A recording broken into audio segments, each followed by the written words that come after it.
നമസ്കാരം. രാശി രഹസ്യം എന്ന യൂട്യൂബ് ചാനലിലേക്ക് എല്ലാവർക്കും സ്വാഗതം. ഇന്ന് നമ്മൾ അശ്വതി നക്ഷത്രത്തെക്കുറിച്ചാണ് പറയാൻ പോകുന്നത്. അശ്വതി നക്ഷത്രക്കാർ പൊതുവെ ഊർജ്ജസ്വലതരാണ്. ഇവർക്ക് പുതിയ കാര്യങ്ങൾ തുടങ്ങുവാൻ വലിയ ഇഷ്ടമാണ്. അശ്വതി നക്ഷത്രത്തെ 4 പാദങ്ങളായി തിരിച്ചിരിക്കുന്നു. ഓരോ പാദത്തിലും ജനിക്കുന്നവർക്ക് പല പ്രത്യേകതകളുണ്ട്.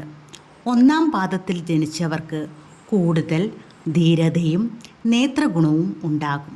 2-ാം പാദക്കാർ സൗന്ദര്യത്തിനും സ്ഥിരതയ്ക്കും പ്രാധാന്യം കൊടുക്കുന്നവരാണ്.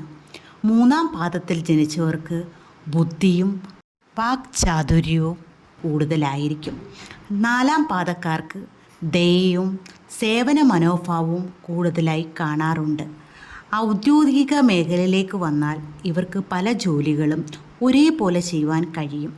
എങ്കിലും ഭരണപരമായ കാര്യങ്ങളിലോ നേതൃപരമായ ചുമതലകളിലോ തിളങ്ങുവാൻ ഇവർക്ക് കഴിയും. സാധാരണയായി 30 വയസ്സിന് ശേഷമാണ് ഔദ്യോഗിക പുരോഗതി ദൃശ്യമാകുന്നത്. സാമ്പത്തിക കാര്യങ്ങളിൽ ഇവർ പൊതുവെ ശ്രദ്ധാലുക്കളായിരിക്കും. ചെലവുകൾ നിയന്ത്രിക്കുവാൻ ശ്രമിക്കും. എങ്കിലും ആഡംബരപ്രിയരായതുകൊണ്ട് ചിലപ്പോൾ അപ്രതീക്ഷിത ചിലവുകൾ ഉണ്ടായേക്കാം.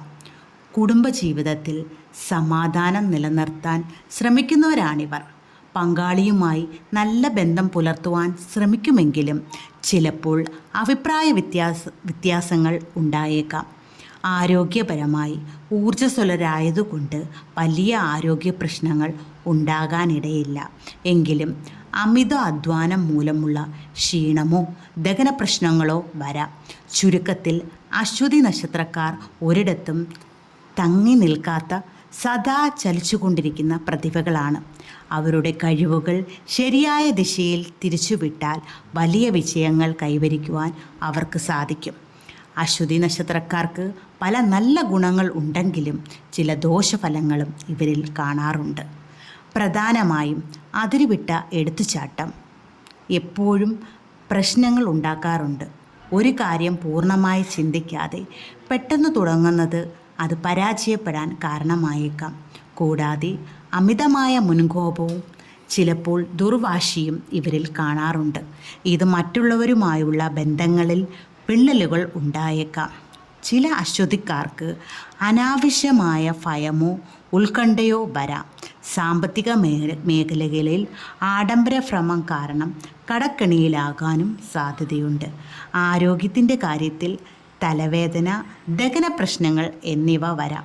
തീർച്ചയായും ദോഷങ്ങൾ അറിഞ്ഞിരിക്കുന്നത് അവയെ മറികടക്കുവാൻ സഹായിക്കും. ഉചിതമായ പ്രാർത്ഥനകളും ശാന്തികർമ്മങ്ങളും സ്വഭാവത്തിൽ വരുത്തുന്ന മാറ്റങ്ങളും ഇതിന് പരിഹാരമാണ്.